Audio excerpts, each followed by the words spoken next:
All right, for our last lesson in chapter 5, we're going to be looking at the derivative of tan x. So again, I'm going to start with an investigation explaining where this comes from, and then we'll summarize the rule.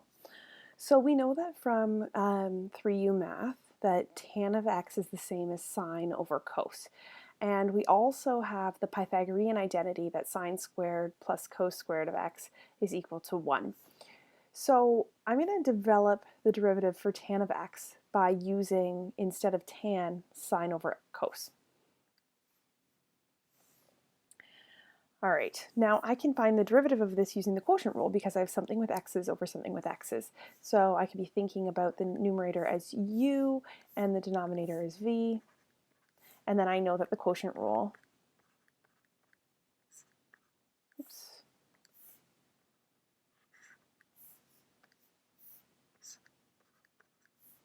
is set up like this.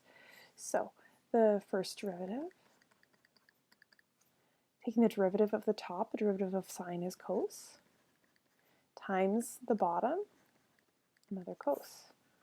So we're done the first two, we're going to subtract. This time I'm leaving the numerator alone. And then I'm multiplying by the derivative of the denominator. So the derivative of cos x is negative sine x. And then I put that all over the old denominator squared.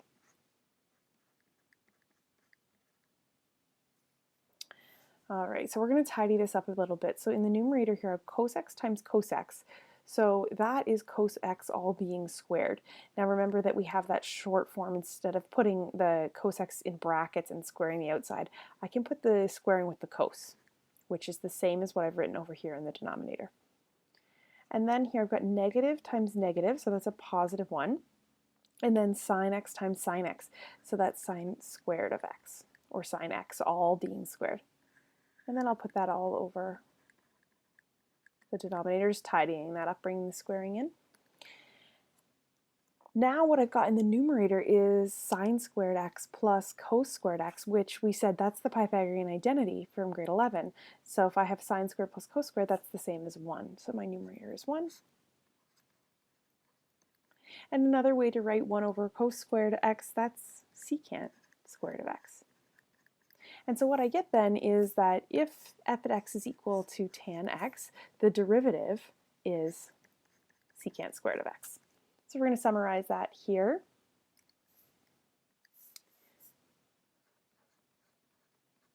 And then we're going to think about, well, what happens if it's tan of an expression in the brackets? So maybe I have something like tan of, right? Like, how would I deal with this? Well, here, tan is on the outside, so it's my outer function, and then I've got an expression here in the brackets. So when I take the derivative, I take, using the chain rule, take the derivative of the outer function first. So taking the derivative of tan is secant squared. I would leave whatever that expression is in there. So we're calling the expression inside here, just made up an example, but we're going to call it g at x. So I'm leaving that in there. And then I would multiply by the derivative of that inner function.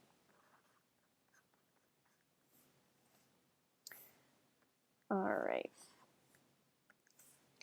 So we want to determine the derivative. Here we're calling it dy dx, but that's, remember, the same as y prime.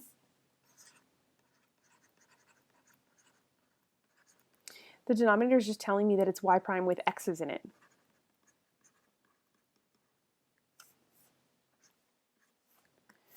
So I'm going to take the derivative here.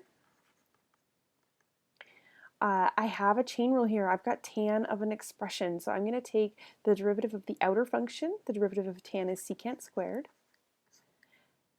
Leave the inner function alone, and then I'm going to multiply by the derivative of the inner function. So just focusing on that quadratic inside. Now I'm multiplying by that whole expression, so brackets are necessary at this point. So both sets of these brackets are necessary. And then to clean this up, usually we'll put the trig expression at the end, so I would write 16x minus 3 first.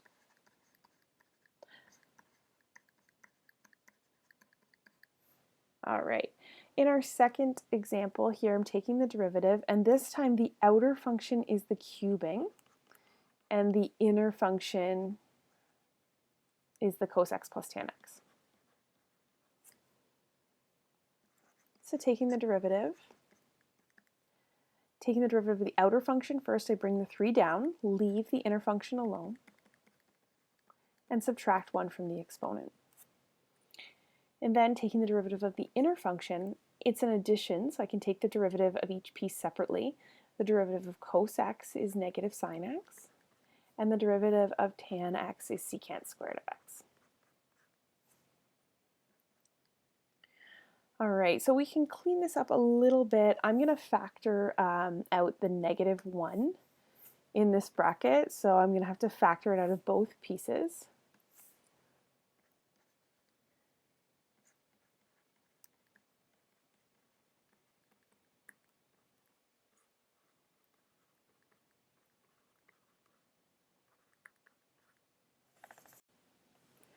All right, so in example 2, we're going to find all the values of x that are between 0 and 2 pi that give us a horizontal tangent on this function here. So remember that a horizontal tangent comes from where the derivative is equal to 0. It's kind of like critical numbers, except I'm not interested in where the derivative does not exist. I just want where it equals 0 for a horizontal tangent.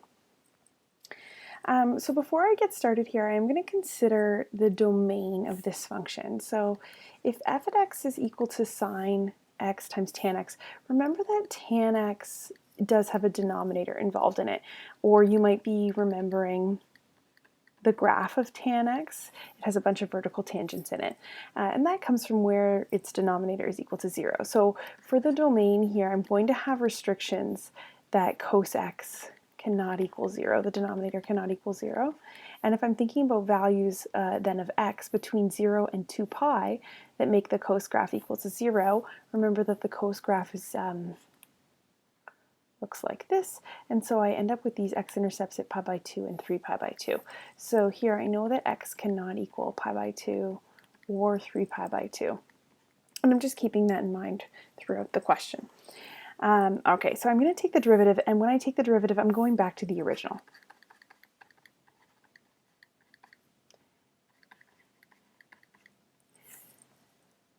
And when I take the derivative here, I have a product rule, something with x's times something with x's. So taking the derivative of the first function, the derivative of sine x is cos x. I'll multiply that then by the second function, and then I'll add. This time I leave the first function alone, and I take the derivative of the second function. And now we know the derivative of tan x is secant squared x. Now I want to know where this function is equal to 0, so I'd like to try to simplify this a little bit. So what I'm going to do is replace the tan x and the secant squared x, and I'm going to try and make everything into sines and coses.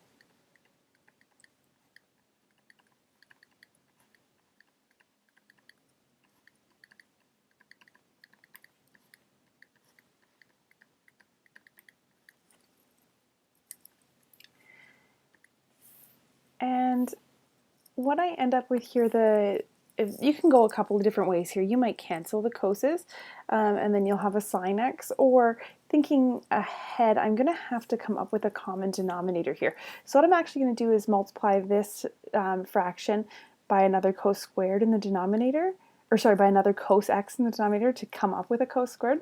And that means I need to also multiply the numerator by another cos x, so that'll make this cos squared of x. And then I can put this all together over that common denominator. So here I've got sine x times cos squared x plus another sine x. Now since this fraction is equal to 0, I can take that denominator up and multiply it on the other side. And so now I've got 0 equals the numerator. But I can also factor this numerator. There's a common factor of sine x in both of the terms. Remember that the terms switch when I have an adding or subtracting. So I'm starting a new term at that sign. So I'm dividing out a sine x from both terms. I'm going to be left with cos squared x in the first term. And in the second term, I'm just going to be left with plus 1. And so now I've got a factored expression that equals 0. So either the first factor equals 0 or the second factor equals 0. So I can figure out where sine x equals 0. Maybe you're picturing the graph. Remember that I'm only dealing in this question with values between 0 and 2 pi. So I see here that there are 3 solutions to this first expression. And for the second expression, I'm going to try to isolate the cosec's. So I'll bring the 1 over and subtract it, and then I'll do the plus minus square root of both sides.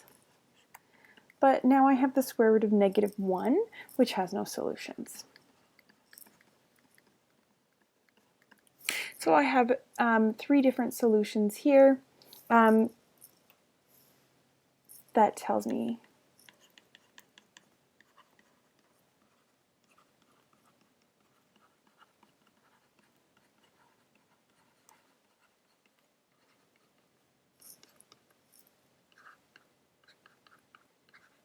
and if there were multiple solutions, like some from over here and some from over here, then I would reorganize them into increasing order in my therefore statement. All right, have fun with that homework.